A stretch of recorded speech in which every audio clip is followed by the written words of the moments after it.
નમસ્કાર નમસ્કાર નમસ્કાર વિદ્યાર્થી મિત્રો, સ્વાગત છે આપ સર્વ વિદ્યાર્થી મિત્રોનું તમારી પોતાની બ્રહ્માસ્ત્ર બેચમાં. વિદ્યાર્થી મિત્રો, ધોરણ 10 ની અંદર આવી ગયા અને તમારી પ્રથમ પરીક્ષા ખૂબ જ નજીક આવી રહી છે. તો પ્રથમ પરીક્ષાની જબરજસ્ત, જોરદાર અને ધમાકેદાર તૈયારીઓ કરવા માટે ઓશન જ્ઞાન લાઈવ તમારા માટે લાવ્યું છે the most IMP paper set. Yes, પ્રથમ પરીક્ષા માટે the most IMP paper set. એની અંદર આપણે આગળના લેક્ચરની અંદર પેપર નંબર 1 એના ચાર સેક્શન A, B, C અને D જોઈ ચૂક્યા છે. આજના આપણા લેક્ચરની અંદર આપણે જોવાના છીએ પ્રશ્નપત્ર નંબર 2 ના સેક્શન C નું સંપૂર્ણ સોલ્યુશન. માત્ર સામાજિક વિજ્ઞાન વિષય નહીં, પરંતુ ગણિત, ઇંગ્લિશ અને વિજ્ઞાન જેવા વિષયોના પણ પ્રશ્નપત્ર તમને અહીંથી મળી રહેવાના છે. તો બધા આપણી સાથે જોડાયેલા રહેજો. ઓકે, તો જોઈએ પ્રશ્નપત્ર નંબર 3 એનો સેક્શન C. બરાબર છે. સૂચના અહીંયા આપણને આપેલી છે સેક્શન સી ની કે ભાઈ મુદ્દાસર ઉત્તર લખવાના છે. 9 પ્રશ્ન આપેલા હશે, એમાંથી કોઈ પણ 6 લખવાના છે અને પ્રત્યેકના 3 ગુણ હોય છે. કેટલા ગુણ હોય છે? 3 ગુણ હોય છે. તો અહીંયા આપણને 38 નંબરનો ક્વેશ્ચન કીધો છે કે ભાઈ ભવાઈ વિશે ટૂંકી માહિતી આપો. શેના વિશે? ભવાઈ વિશે ટૂંકી માહિતી આપો. તો ભવાઈ છે શું છે? ભવાઈ જે છે એ ગુજરાતની આશરે 700 વર્ષ જૂની વિશિષ્ટ પ્રકારની નાટ્યકલા છે. શાસ્ત્રકારો જે હતા એને ભવાઈને ભાવપ્રધાન નાટકો કહ્યા છે. અને ભવાઈની શરૂઆત કોણે કરી હતી? તો કે અસાઈટ ઠાકરે કરી હતી. ખૂબ ઓછા શિક્ષણ ખર્ચે લોક શિક્ષણ સાથે મનોરંજન કરતી આ નાટ્યકલાને સોલંકી યુગ દરમિયાન પ્રોત્સાહન મળ્યું હતું.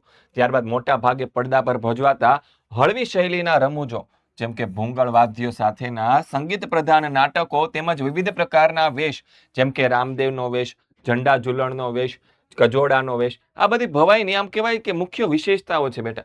ભવાઈ ભજવનાર ભવાઈઓ ભૂંગળ વગાડી માતાજીની સ્તુતિ કરે છે. અને ભવાઈની વિષય વસ્તુમાં સામાજિક કુરિવાજોનો પ્રતિકારનો પણ સમાવેશ થાય છે.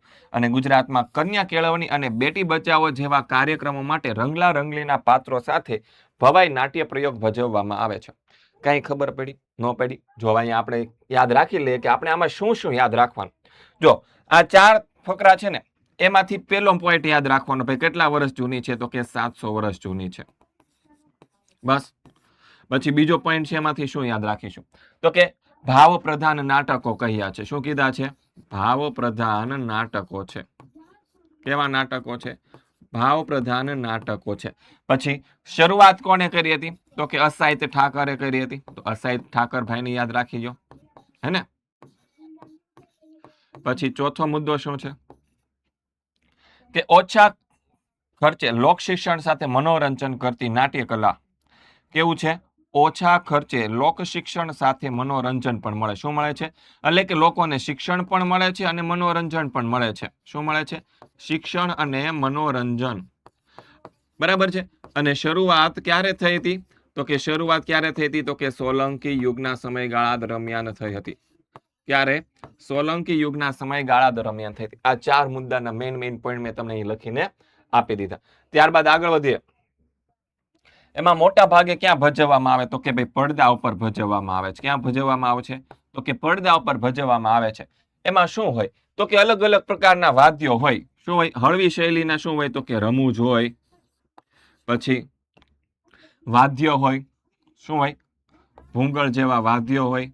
યસ, બરાબર છે. અને સંગીત પ્રધાન નાટકો તેમજ વિવિધ પ્રકારના અલગ અલગ પ્રકારના એમાં વેશ પણ આવે છે. જેમ કે રામદેવનો વેશ, ઝંડા ઝુલણનો વેશ, હે ને? પછી ભવાઈ ભજવનાર અને ભવાઈઓ ભૂંગળ વગાડી માતાજીની સ્તુતિ કરે છે. શું અહીં આવશે? ભાઈ ભૂંગળ વગાડે. શું વગાડે? ભૂંગળ નામનું એક વાદ્ય આવે ને, એ વગાડે. અને એના દ્વારા શું થાય છે? તો કે ભાઈ માતાજીની સ્તુતિ કરવામાં આવે છે. શું કરવામાં આવે છે? માતાજીની સ્તુતિ. સ્તુતિ એટલે કે માતાજીની પ્રાર્થના કરવામાં આવે પછી છે ભવાઈ શરૂ થાય. અને એમાં મુખ્યત્વે વિષયો કોણ હોય છે? તો કે સામાજિક કુરિવાજોને આવરી લેવામાં આવે છે. શું લેવામાં આવે છે? સામાજિક કુરિવાજો. એટલે કે સમાજમાં અંદર જે કુરિવાજો હતા એને દૂર કરવા માટેના પ્રયત્ન કરવામાં આવે છે. અને રંગલો અને રંગલી, આ બેને ખાસ યાદ રાખવાના. રંગલો રંગલી જે છે, બરાબર છે, એનો ઉપયોગ, એક રંગલા રંગલીના પાત્ર છે, એનો ઉપયોગ ક્યાં થાય છે? તો ભાઈ બેટી બચાવો છે, બેટી પઢાઓ છે, કન્યા કેળવણી જેવા કાર્યક્રમો માટે છે આ રંગલા રંગલીના વેશનો ઉપયોગ કરવામાં આવે છે. તો આવા મેઇન પોઈન્ટ છે આપણે લખી લેવાના, એના આધારે પછી આપણને આખું વાક્ય માઇન્ડમાં આવી જવું જોઈએ કે ભાઈ શું આવે છે. સમજાય છે હું શું કહું છું? બરાબર છે. પછી આગળ જોઈએ, લોથલ તે સમયે ભારતનું અગત્યનું બંદર હતું, આ વિધાન સમજાવો. તો સૌથી પહેલા તો લખી દેવાનું ક્યાં આવેલું છે લોથલ, કિધર આયા હે. તો કે ભાઈ અમદાવાદ જિલ્લાનું. જો પેલું આમાં મુદ્દો યાદ રાખવાનું શું છે ખબર? સ્થળ. શું યાદ રાખવાનું છે ભાઈ? સ્થળ યાદ રાખવાનું છે. ભાઈ લોથલ ક્યાં આવે? તો કે ભાઈ અમદાવાદ જિલ્લાના ધોળકા તાલુકામાં ભોગાવો અને સાબરમતી નદીના કિનારે આવેલું છે. પછી અહીંયા બીજું શું છે? ખંભાતના અખાતથી 18 કિલોમીટર અને અમદાવાદથી 80 કિલોમીટર દૂર. જો હવે ક્યાંથી કેટલું દૂર છે તો અહીંયા ખાસ ધ્યાન રાખજો. જો તમને અહીંયા એક વર્ણાનુપ્રાસ આપું છું, અખાત 18. શું છે? અખાતથી કેટલા કિલોમીટર દૂર છે? તો કે અખાત 18 થઈ ને, વર્ણાનુપ્રાસ બેસે છે ને, અખાત 18. કયા તો કે ખંભાતના અખાતથી કેટલા કિલોમીટર દૂર છે? તો કે 18 કિલોમીટર દૂર છે. અને આપણા અમદાવાદથી કેટલા કિલોમીટર દૂર છે? તો કે 80 કિલોમીટર દૂર છે. 18 અને 80. બરાબર છે? 18 અને 80. અખાતથી 18, અમદાવાદથી 80. અખાતથી 18, અમદાવાદથી 80 કિલોમીટર દૂર આવેલું છે. પછી અહીંયા યાદ રાખવા જેવા પોઈન્ટ શું છે? તો કે અહીંયા યાદ રાખવા જેવા પોઈન્ટ છે કે ઉપરા આપણી 3 થર મળી આવ્યા છે. શું મળી આવ્યું છે આપણને? 3 થર મળ્યા છે. અને 3 થર મળ્યા છે એટલે આપણને એવું આપણે અનુમાન લગાવી શકીએ કે અલગ અલગ સમયે બાંધકામ થયું હશે. કેવા સમયે? અલગ અલગ સમયે છે ભાઈ એનું શું થયું હશે? તો કે બાંધકામ થયું હશે. પછી આ જે લોથલ છે એનો જે પૂર્વ છેડો છે, જ્યાં નીચાણ વાળો ભાગ છે, ત્યાં ભરતીના સમયે વહાણને લાંગરવા માટે શું બનાવવામાં આવ્યું? તો કે વહાણને લાંગરવા માટે એક ડોકયાર્ડ કે ધક્કો બનાવવામાં આવ્યો છે કે જ્યાં જહાજો આવતા હશે એમાંથી માલ સામાન ચડાવવામાં આવતો હશે ને ઉતારવામાં આવતો હશે, એવું આપણે માની શકીએ છીએ. પછી બીજું શું છે? તો કે ગોદામોમાં વખારોમાં પરદેશ મોકલવા માટેની પરદેશથી આવતી ચીજ વસ્તુઓ રાખવામાં આવતી હશે. પછી બીજું શું છે? જો આ બીજો મુદ્દો અહીંયા આપણો કે ભાઈ શું મળી આવ્યું? તો કે ધક્કો મળી આવ્યો છે. બરાબર છે. પછી બીજું શું છે? તો કે ગોદામ. ગોદામ એટલે કે ગોડાઉન. હો ભાઈ, ગોદામ. તો ગોદામનો ઉપયોગ શું થતો હશે? કે ભાઈ ગોદામ એટલે કે ગોડાઉન. એનો ઉપયોગ શું થાય? તો કે ભાઈ પરદેશથી આવતી વસ્તુ અને પરદેશ મોકલવા માટેની વસ્તુઓ રાખવા માટેના ગોડાઉનો બનાવવામાં આવ્યા હશે. અને વેપારીઓ માલ ઉપર મુદ્રાની નિશાની પણ લગાવતા હશે. એટલે કે ગોદામની પછી માલ ઉપર શું છે? તો કે મુદ્રાની નિશાનીઓ લગાવતા હશે. ભાઈ આ છે, આ વેપારીનો માલ છે, એટલે ખ્યાલ આવે ભાઈ કયા વેપારીનો માલ કયો છે. પછી આમ લોથલમાંથી મળી આવેલા આ જે કે પણ ધક્કો, ગોદી, વખાર, ગોદામ, દુકાન, આયાત નિકાસના વગેરેના અવશેષો દર્શાવે છે કે લોથલ છે એ સિંધુ ખીણ સંસ્કૃતિનું એક સમૃદ્ધ શહેર હતું. ઓકે, સમજાઈ ગયું? આવી રીતે મેઇન પોઈન્ટ છે તમારે યાદ રાખી લેવાના અને એના આધારે આખું વાક્ય રચના આપણે બનાવી શકીએ છીએ. બહુ ઇઝી છે બેટા. સામાજિક વિજ્ઞાન વિશે કાંઈ અઘરું નથી. આખી લાઈનના ક્વેશ્ચનને ખાલી એક નાના એવા શબ્દને આધારે આખું વાક્ય આપણે બનાવી શકીએ. એક વાક્ય યાદ રાખીને પછી આખું વાક્ય આપણને યાદ આવી જાય. પણ એના માટે પહેલા એકવાર વાંચવું પડે. વાંચ્યા વગરના તમે જાઓ ને સર આટલો એક પોઈન્ટ વાંચી લીધો ભાઈ ધક્કો, તો ધક્કો મગજમાં ધક્કો મારવાનું જ યાદ આવશે. હું મારા ભાઈબંધને ધક્કો મારતો હતો એવું જ યાદ આવશે. અને એવું ન યાદ કરવું હોય ને તો ભાઈ આપણે બ્રહ્માસ્ત્ર બેચમાં જોડાઈ જવાય. ક્યાં જોડાઈ જવાય? બ્રહ્માસ્ત્ર બેચમાં જોડાઈ જવાય. ધોરણ 10 ના વિદ્યાર્થીઓ માટે ખાસ ઓનલાઈન ટ્યુશન ક્લાસ છે. બરાબર છે. ફી કેટલી છે? તો કે માત્ર 1999 રૂપિયા. આખું વર્ષ તમને ભણાવવામાં આવશે. અને હા ભાઈ, બ્રહ્માસ્ત્ર બેચ તો છે, એની સાથે સાથે આઈએમપી બેચ અને પેપર સોલ્યુશન બેચ પણ તમને એકદમ તદ્દન સંપૂર્ણપણે 100% ફ્રીમાં મળવાની છે. તો અત્યારે જ ડાઉનલોડ કરી લો આપની ઓશન જ્ઞાન લાઈવ એપ્લિકેશન, અથવા તો કંઈ ખબર ના પડે તો મોબાઈલ નંબર તમને ઓલરેડી આપેલો છે. ત્યારબાદ આગળ વધીએ 40 નંબરનો સવાલ કે ગુજરાતી ગદ્ય અને પદ્ય સાહિત્ય વિશે નોંધ લખો. એટલે કે ગુજરાતના જે ગદ્ય પદ્ય સાહિત્યકારો હતા એના વિશે આપણે નોંધ લખવાની છે. શરૂઆત ક્યારથી થઈ હતી? તો કે આદિકવિ નરસિંહ મહેતાના ભક્તિ સાહિત્યથી ગુજરાતી ભાષામાં પદ્ય સાહિત્યનો પ્રારંભ થયો હતો. એટલે આપણે અહીંયા એવું લગાવી શકીએ કે ભાઈ પેલું આદિકવિ કોણ હતા? એટલે કે શરૂઆત કોણે કરી હતી? તો કે આદિકવિ કોણ હતા? તો કે નરસિંહ મહેતા હતા. જો હવે અહીંયા આપણને એક શબ્દ અહીંયા પછી આપણને થોડુંક છે ને બુદ્ધિ દોડાવવાની હોય બેટા.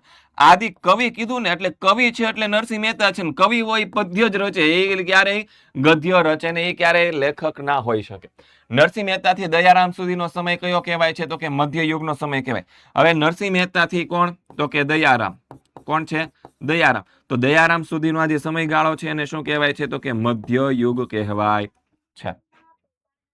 તેમાં મીરાબાઈના, હવે આ મધ્યયુગના સમયગાળા દરમિયાન કોણ કોણ આવે? તો કે ભાઈ મીરાબાઈના પદો આવશે, અખાના છપ્પા આવશે, પ્રેમાનંદના આખ્યાનો આવશે, ધીરા ભગતની કાફી આવશે, આ બધાએ ભોજા ભગતના ચાબખા આવશે, પ્રીતમના પદો આવશે, શામળ ભટ્ટના છપ્પા આવશે અને ભાલણના આખ્યાનો છે. અને દયારામની ગરબીઓ વગેરેથી આપણું મધ્યયુગનું પદ્ય સાહિત્ય કેવું છે? તો કે સમૃદ્ધ છે. કવિ દયારામ પછી નર્મદ દલપતરામથી અર્વાચીન ગુજરાતી સાહિત્યની શરૂઆત થઈ. એટલે કે અહીંયા દયારામ છે ત્યાં મધ્યયુગનો સમય પૂરો થઈ ગયો. અને પછી જે કવિઓ કે જે લેખકો આવ્યા એ કોણ હતા? તો કે નર્મદ હતા. કોણ હતા? નર્મદ અને દલપતરામ છે એના સમયથી અર્વાચીન શું છે? ગુજરાતી સાહિત્યની શરૂઆત થઈ. તો અહીંયા બીજો પોઈન્ટ આપણો બને કે અર્વાચીન ગુજરાતી સાહિત્ય કયું છે? અર્વાચીન ગુજરાતી સાહિત્ય. તો એની શરૂઆત કોના સમયથી થઈ હતી? તો કે અર્વાચીન ગુજરાતી સાહિત્યની શરૂઆત કોનાથી થઈ હતી? તો કે નર્મદ અને દલપતરામથી. કોનાથી? નર્મદ અને દલપતરામથી. ઓકે, એનાથી શરૂઆત થઈ હતી. અર્વાચીન યુગમાં એટલે કે આજે કવિ નર્મદ છે, કવિ દલપતરામ છે, એના સમયમાં કયા કયા કવિઓ થઈ ગયા એ આ નામ યાદ રાખવા પડશે. આના કોઈ શોર્ટકટ હશે નહીં. કવિ બળવંતરાય કા ઠાકોર, નરસિંહરાવ ભોળાનાથ દિવેટિયા, પછી કવિ કલાપી, બાલાશંકર કંથારિયા, મણિભાઈ નટુભાઈ દ્વિવેદી, નાનાલાલ ઉમાશંકર જોશી, સુંદરમ, આ બધા પદ્ય સાહિત્યને સમૃદ્ધ બનાવ્યું છે. આ બધા શું છે? આપણા ગુજરાતી અર્વાચીન પદ્ય સાહિત્યને કેવું બનાવ્યું છે? તો કે સમૃદ્ધ બનાવ્યું છે. અને અર્વાચીન સમયમાં નર્મદ, નવલરામ, કિશોરલાલ મશરૂવાલા, મહિપતરામ રૂપારામ, ગોવર્ધનરામ ત્રિપાઠી, પન્નાલાલ પટેલ, ઈશ્વર પેટલીકર, ચંદ્રકાંત બક્ષી, આ બધા સાહિત્યકારોએ ગદ્ય સાહિત્યને પણ કેવું બનાવ્યું છે? તો કે સમૃદ્ધ બનાવ્યું છે. જો આ બધા કોણ છે? તો કે આ બધા ગદ્ય સાહિત્ય વાળા નામ છે. કયા છે? અર્વાચીન ગદ્ય સાહિત્યકાર છે. અને આ બધા કોણ છે? તો કે અર્વાચીન પદ્ય સાહિત્યકારો છે. ગદ્ય અને પદ્યમાં તો તમને ખબર પડતી જ હશે ને, બરાબર છે? 10મા ધોરણમાં આવી ગયા. પછી જોઈએ 41 નંબરનો સવાલ કે વાસ્તુશાસ્ત્રના પ્રણેતાના નામ આપો અને વાસ્તુશાસ્ત્રમાં કઈ કઈ માહિતીનો સમાવેશ થાય છે? તો ભાઈ વાસ્તુશાસ્ત્રના પ્રણેતાઓના નામ આપણને અહીંયા આપેલા છે કે બ્રહ્મા, નારદ, બૃહસ્પતિ, ભૃગુ, વશિષ્ઠ અને વિશ્વકર્મા. શું છે? વિશ્વકર્મા જે છે એ બધા વાસ્તુશાસ્ત્રના પ્રણેતાઓ છે. દેવોના પ્રથમ સ્થપતિ આર્કિટેક્ટ મનાતા વિશ્વકર્માએ વાસ્તુશાસ્ત્રને 8 ભાગમાં વહેંચ્યું હતું. કેટલા ભાગમાં વહેંચ્યું હતું? 8 ભાગમાં વહેંચ્યું હતું. આ બધા પહેલા તો શું લખી દેજો, અહીંયા આપણે આવી રીતે યાદ રાખી લેવાનું. પહેલા બધા પ્રણેતાઓના નામ, પછી દેવોના સ્થપતિ કોણ હતા? એટલે કે દેવો ભગવાનના આર્કિટેક્ટ કોણ હતા? તો કે ભાઈ કોણ હતા? તો એનું નામ હતું કોણ હતા? તો કે વિશ્વકર્મા હતા. કોણ હતા? વિશ્વકર્મા. અને વિશ્વકર્મા છે એને વાસ્તુશાસ્ત્રને 8 ભાગમાં વહેંચેલું છે. કેટલા ભાગમાં વહેંચેલું છે? 8 ભાગમાં વહેંચેલું છે. અને અહીંયા જે આપણને આ ચિત્ર આપ્યું છે એ આપણા વિશ્વકર્માજીનું છે. વાસ્તુશાસ્ત્રમાં મુખ્યત્વે રહેઠાણની જગ્યા, મંદિર, મહેલ, અશ્વશાળા, નગર, દુકાન, કારખાના વગેરેની રચના કેવી રીતે કરવી તેમજ કઈ દિશામાં કરવી વગેરેને લગતા સિદ્ધાંતોનો સમાવેશ થાય છે. ભાઈ આમાં શું થાય છે? તો ભાઈ રહેઠાણની જગ્યા કઈ રીતે હોય, કઈ દિશામાં કરવી, કોની તો કે આપણા રહેઠાણની જગ્યા, મંદિરો ક્યાં બાંધવા, મહેલો ક્યાં બાંધવા, અશ્વશાળા ક્યાં બનાવવું, આવી બધી માહિતીઓ આપવામાં આવી. વાસ્તુશાસ્ત્ર એટલે આપણને ખબર જ હોવી જોઈએ, બરાબર છે? આ ઉપરાંત વાસ્તુશાસ્ત્રમાં ઘર બનાવવા માટેની જગ્યાની પસંદગી, ઘરના વિવિધ આકારો, અલગ અલગ પ્રકારના ઘણા બધા આકારના ઘરો હોય, જેમ કે ગૌમુખી ઘર હોય, સિંહમુખી ઘર, વાઘમુખી ઘર હોય, હે ને? પછી ઘરની રચના કેવી હશે, ઘરની અંદર ગોઠવણી કઈ રીતે કરવાની, ભાઈ કઈ જગ્યાએ સોફા મૂકવો, કઈ જગ્યાએ ટીવી રાખવું, કઈ જગ્યાએ આપણો બેડરૂમ હશે, કઈ જગ્યાએ મંદિર હશે, એટલે કે દેવ મંદિર, બ્રહ્મસ્થાન, ભોજન કક્ષ, શયનખંડ, દૈનિક કાર્ય માટેના સ્થાનો, આવી બધી માહિતીનો સમાવેશ છે એ આપણા આ વાસ્તુશાસ્ત્ર પ્રમાણે કરવામાં આવે છે. પછી 42 નંબરનો સવાલ છે. શું છે? 42 નંબરનો સવાલ છે. શું કે છે 42 નંબરનો સવાલ? કે ભાઈ લુપ્ત થતા વન્યજીવો વિશે માહિતી આપો. તો કે જે પ્રાણી જાતિના છેલ્લા સજીવના મૃત્યુ વિશે લેશ માત્ર પણ શંકા ન રહી હોય એ પ્રાણી જાતિ લુપ્ત વન્યજીવ કહેવાય. શું અર્થ છે એનો થાય છે? કે એવા પ્રાણીઓ કે જેની શું કે છે? મૃત્યુ વિશે લેશ માત્ર પણ શંકા નથી. એટલે કે આવી જાતિના પ્રાણીઓ જોવા જ નથી મળતા. જેમ કે આપણે જસ્ટ એક્ઝામ્પલ લઈએ કે ભાઈ ડાયનોસર. ડાયનોસર પૃથ્વી ઉપર છે તો કે નથી. શું છે? ડાયનોસર પૃથ્વી ઉપર નથી. તો એ શું થઈ ગયા? લુપ્ત થઈ ગયા પૃથ્વી ઉપરથી. બરાબર છે. એટલે કે જેના વિશે થોડી કઈ શંકા નથી, હવે એ જોવા નહીં જ મળે, એ શું છે? તો કે એ લુપ્ત થયેલું વન્યજીવ છે. આજે અસંખ્ય વન્યજીવો વિનાશના આરે આવીને ઉભા છે. કેટલા? તો કે અસંખ્ય વન્યજીવો શું છે? તો કે વિનાશના આરે આવીને ઉભેલા છે. ગત સદીની જો હવે અહીંયા આપણે ભાઈ કયા કયા વન્યજીવો લુપ્ત થવા આવ્યા છે એના વિશે આપણે લખી દેવાનું છે. તો સૌથી પહેલા ભાઈ વાઘ વિશે માહિતી લખી દેવાની. કોના વિશે? વાઘ વિશે. કોના વિશે? તો કે વાઘ. પેલું આવશે વાઘ, કે ગત સદીની શરૂઆતમાં છે વાઘ છે એ સમગ્ર ભારતમાં જોવા મળતા હતા. પણ આજે ક્યાં ક્યાં જોવા મળે? તો કે મધ્યપ્રદેશ, પશ્ચિમ બંગાળ અને હિમાલય ક્ષેત્રના જંગલમાં જ આ 3 જગ્યાએ જ આપણને વાઘ જોવા મળે છે. ગઈ સદીની શરૂઆતમાં આખા ભારતમાં જોવા મળતા હતા અને આપણા ગુજરાતમાં જોવા મળતા હતા. ભાઈ આપણા ગુજરાતમાં ઈડર, અંબાજી અને પંચમહાલ તથા ડાંગના જંગલોમાં વાઘ હતા. પણ આજે ગુજરાતના જંગલમાંથી વાઘ સંપૂર્ણ નામશેષ થઈ ગયા છે. એટલે કે ગુજરાતના એક પણ જંગલમાં વાઘ જોવા મળતા નથી. જો પેલા અહીંયા આપણને શું કીધું? વાઘ છે એ ભારતમાં ક્યાં ક્યાં જોવા મળે છે એ આપણને કહી દીધું. બરાબર છે. પછી અહીંયા આપણને આ આગળના મુદ્દામાં આપણે ગુજરાતની માહિતી આપી દીધી. વાઘ, ભારત અને ગુજરાત. આવી રીતે આપણે યાદ રાખી શકાય. આજે ભારતના જંગલમાં ચિત્તો લુપ્ત થઈ ગયો છે. હવે બીજું પ્રાણી આવ્યું, ચિત્તો. કોણ આવ્યું? ચિત્તો. કે ભારતમાં ચિત્તો જોવા મળતો નથી. આજે ભારતમાં ચિત્તો જોવા મળતો, જો અહીંયા આપણને વાક્ય આપ્યું છે કે આજે ભારતના જંગલમાં ચિત્તો લુપ્ત થઈ ગયો છે, આપણે આવું પણ વાક્ય બનાવી શકીએ. કોઈ ખોટું નહીં પાડે તમારું. બરાબર છે. કે આજે ભારતના જંગલમાં ચિત્તો જોવા મળતો નથી. સહજ અને સિમ્પલ અને સાદું વાક્ય પણ લખી શકાય ખરા, પણ ચિત્તો આવો જોઈએ ને જોવા મળતો નથી એવું પણ આવું જોઈએ. બરાબર છે. અગાઉ ભારતના જંગલમાં સહજ જોવા મળતી પક્ષીઓની અનેક જાતો હવે ભાગ્યે જ જોવા મળે છે. અહીંયા શું કે છે? હવે પક્ષીઓની વાત આવી. કોની વાત આવી? પક્ષીઓની વાત આવી. કે પહેલા ભારતના જંગલોમાં ઘણા બધા પક્ષીઓ જોવા મળતા. એમાંના ઘણા પક્ષીઓ આજે આપણને સહજ એટલે કે સામાન્ય રીતે ભાગ્યે જ જોવા મળે છે. શું જોવા મળે છે? ભાગ્યે જ જોવા મળે. જો અહીંયા સહજ એટલે કે સામાન્ય રીતે જોવા મળતા. જંગલમાં જાઓ એટલે તમને પક્ષીઓ દેખાય જ. પણ આજે ભારતના જંગલમાં આવા પક્ષી અમુક એવા પક્ષીઓ છે જે ભાગ્યે ક્યારેક ભાઈ આપણને જોવા મળતા હોય છે. પછી પક્ષીની વાત આવી છે એટલે બધા જ પક્ષીઓ લઈ લેવાના. ગીધ છે, ગુલાબી ડોકવાળી બતક છે, સારસ છે, ઘુવડ છે, વગેરે પક્ષીઓ ભયના આરે આવીને ઉભેલા છે. શું છે? ભયના આરે આવીને ઉભેલા છે. પછી અરુણાચલ પ્રદેશમાં જોવા મળતા મોટા ચિત્રોલા. કયા હવે પ્રાણીની વાત છે? ચિત્રોલા. તો ચિત્રોલા ક્યાં જોવા મળતા? એક સમયે અરુણાચલ પ્રદેશમાં જોવા મળતા, પણ આજે સરળતાથી જોવા મળતા નથી. એટલે કે લુપ્ત થવાના આરે આવીને ઉભા છે. પછી ઘડિયાળ મગરની વાત છે. કોની વાત છે? ઘડિયાળ મગરની વાત છે. તો ખાલી ઘડિયાળ લખી દેવાનું. કે નદીઓના મીઠા પાણીમાં જોવા મળતી મગરની પ્રજાતિ ઘડિયાળ અને ગંગે ડોલ્ફિન વિનાશના આરે આવીને ઉભા છે. ઘડિયાળ અને ગંગેય ડોલ્ફિન. કઈ ડોલ્ફિન? ગંગેય ડોલ્ફિન. આ બંને જે સજીવો છે એ આજે વિનાશના આરે આવીને ઉભા છે. ઓડિશા અને ગુજરાતના સમુદ્ર કિનારે રેતીના તટે ઈંડા મૂકવા આવતા સમુદ્રી કાચબાની સંખ્યા સતત ઘટતી જાય છે. હવે વાત છે સમુદ્રી કાચબાની.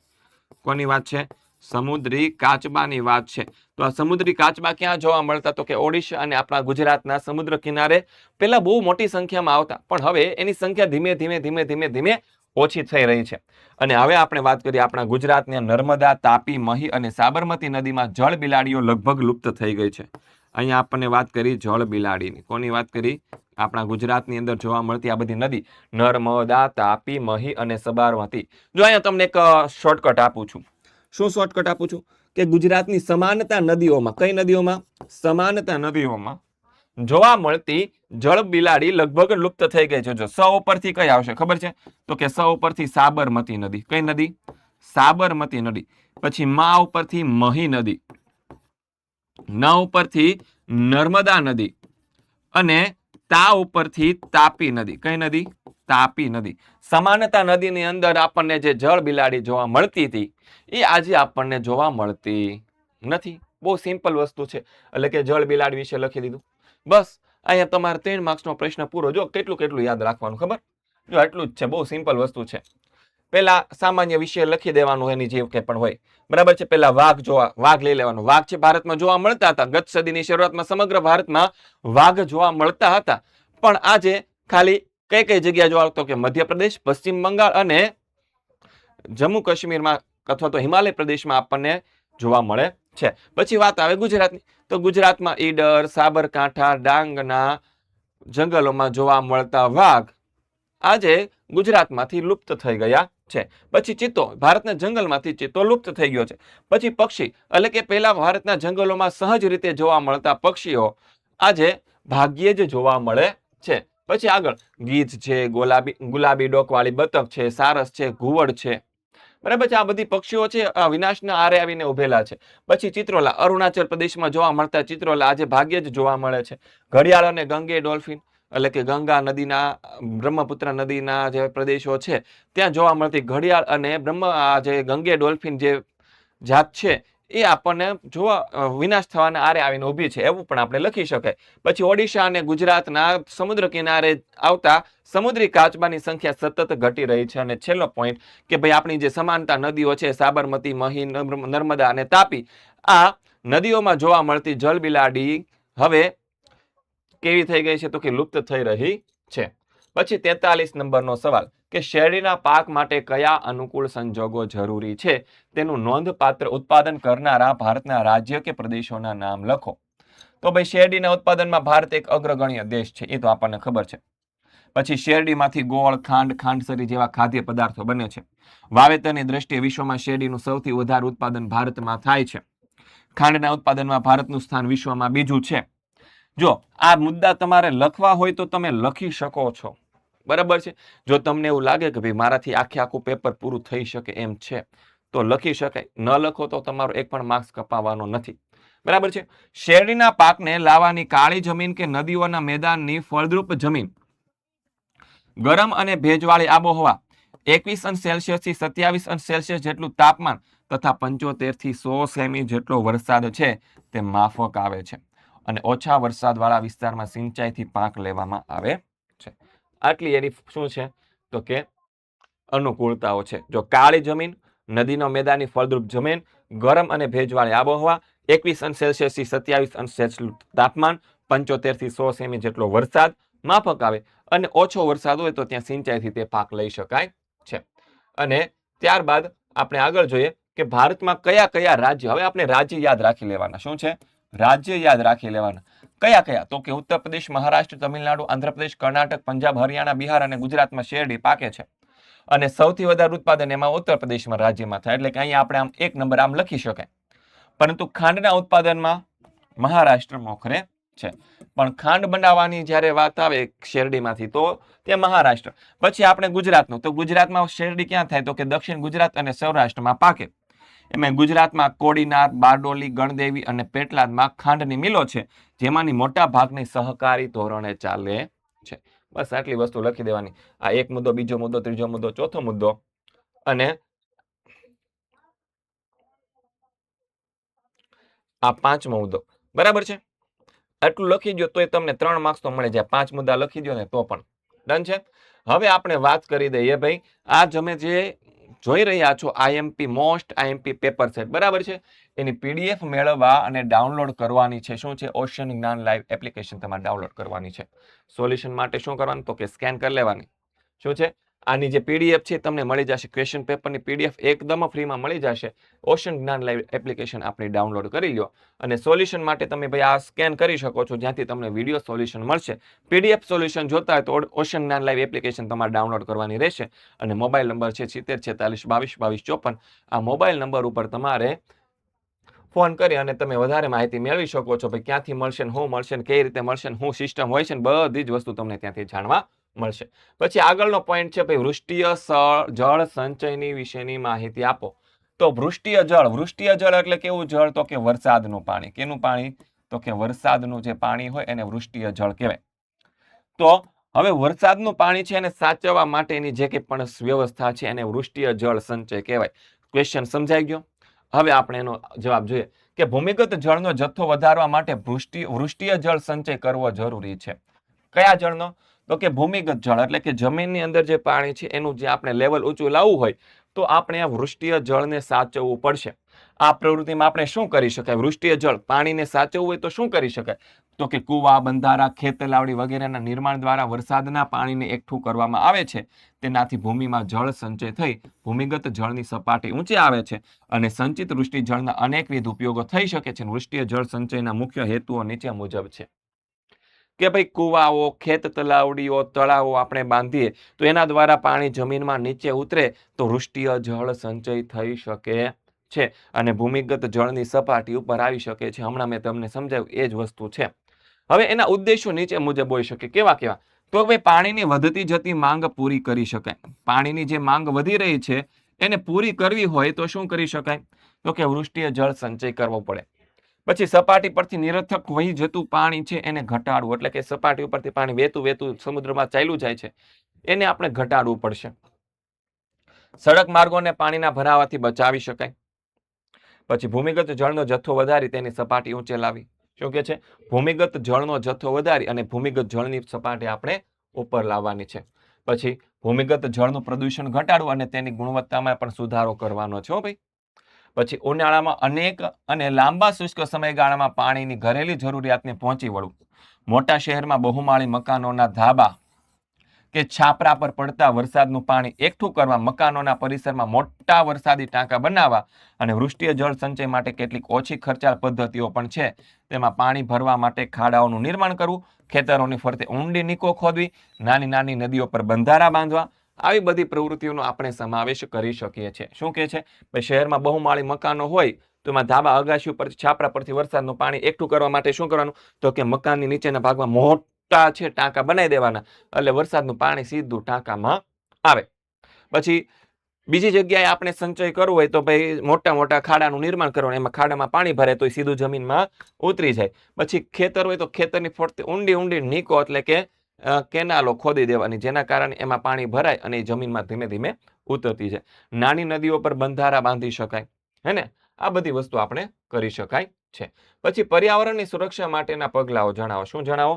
પર્યાવરણની સુરક્ષા માટેના પગલાઓ જણાવો. તો કયા કયા પગલાઓ લઈ શકાય પર્યાવરણની સુરક્ષા માટે? તો કે પર્યાવરણની સુરક્ષા માટે ચર્ચા વિચારણા કરવા માટે ઈસવીસન 1972માં સ્વીડનના સ્ટોકહોમ શહેરમાં પ્રથમ વખત પૃથ્વી પરિષદ યોજાઈ હતી. તો અહીંયા ખાસ યાદ રાખવાનું આ મુદ્દાની અંદર, પૃથ્વી પરિષદ. શું છે? પૃથ્વી પરિષદ. પહેલો મુદ્દો પૃથ્વી પરિષદ, કે ભાઈ પૃથ્વી પર્યાવરણની સુરક્ષા અંગે ચર્ચા વિચારણા કરવા માટે વિશ્વની અંદર સૌપ્રથમ વખત પૃથ્વી પરિષદનું આયોજન થયું હતું. ક્યાં થયું હતું? તો ક્યારે થયું હતું અને ક્યાં થયું હતું? તો કે 1972માં. પછી સ્વીડનના સ્ટોકહોમ શહેરમાં થયું હતું. સ્વીડનના સ્ટોકહોમ શહેરમાં પ્રથમ વખત થયું હતું. પર્યાવરણ અંગે વિચારવા અનેક વાર સંમેલનો અને શિબિરો યોજાયા. તેમાં પર્યાવરણની સુરક્ષા માટે વિવિધ પગલાં લેવાનું નક્કી થયું અને ભારત પર્યાવરણની સુરક્ષા માટે નીચે દર્શાવેલા પગલાં ભરે છે. હવે એમાં જે કંઈ પણ વાતચીતો જે થઈ એના આધારે ભારત પણ કેટલાક પગલાઓ છે એ લેતું હોય છે. તો એમાં પહેલું શું છે? તો કે દેશના મુખ્ય શહેરના પ્રદૂષણની માહિતી પ્રસિદ્ધ કરવામાં આવે છે. શું છે? પ્રદૂષણની માહિતી. અહીંયા આપણે આ યાદ રાખી શકાય, પ્રદૂષણની માહિતી.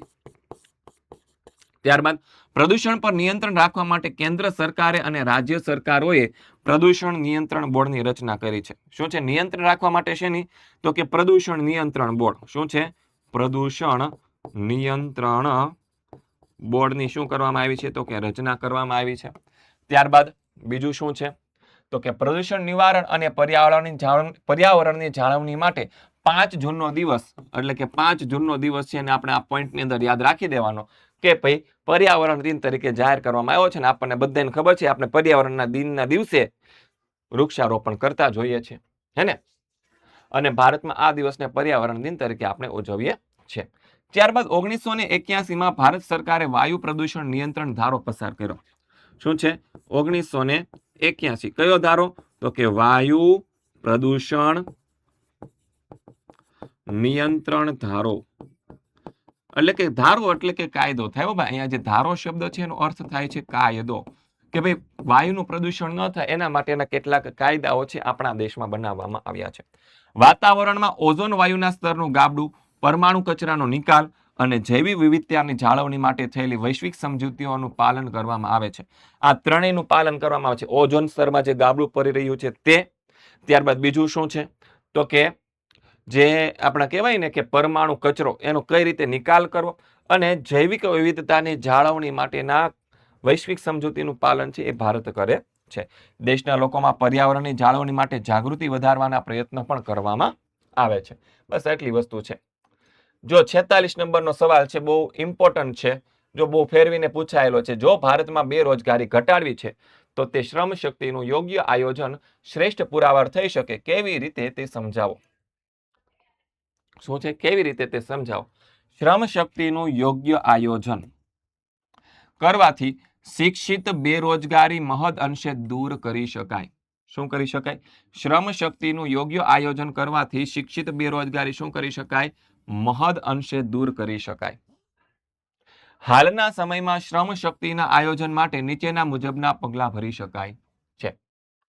કે પેલું તો શું છે તો કે કમ્પ્યુટર ઇન્ફોર્મેશન ટેકનોલોજી, ફાર્મા ક્ષેત્ર, બિઝનેસ મેનેજમેન્ટ, પછી process outsourcing, marketing, catering management, office management, hotel management, આવા ક્ષેત્રમાં રોજગારીની વિપુલ તકો રહેલી છે. તેથી તેને અનુરૂપ નવા અભ્યાસક્રમો શાળા કોલેજમાં દાખલ કરવા જોઈએ. આ બધી આમ કહેવાય કે નવા નવા ઉદ્યોગો છે આ બધા, અને એની અંદર ઘણા બધા લોકોને જોબ મળી શકે તેમ છે, કામ મળી શકે. તો એના માટેના અભ્યાસક્રમો શાળા અને કોલેજોમાં લાવવા પડશે. પછી શું કહે છે? પ્રશિક્ષણ અને તાલીમ સંસ્થાના પાઠ્યક્રમોના નવા અભ્યાસક્રમો શાળા કોલેજોમાં દાખલ કરવા જોઈએ.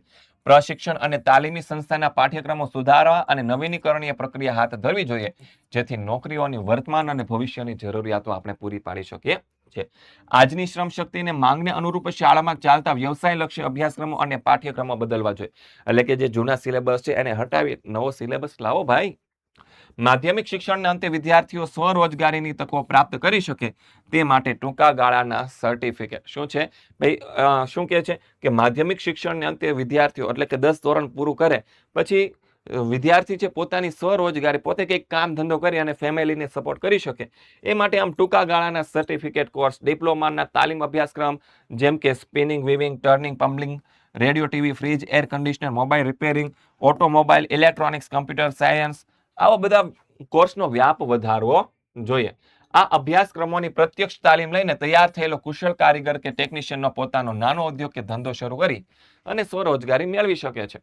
અને શ્રમ શક્તિના આયોજન માટે સ્થાનિક ઉદ્યોગો અને ઔદ્યોગિક તાલીમ સંસ્થાઓ વચ્ચે સંકલન થાય તો સ્થાનિક જરૂરિયાત મુજબ શ્રમનો પુરવઠો ઊભો કરી અને રોજગારીની તકોનું આપણે સર્જન કરી શકીએ છીએ.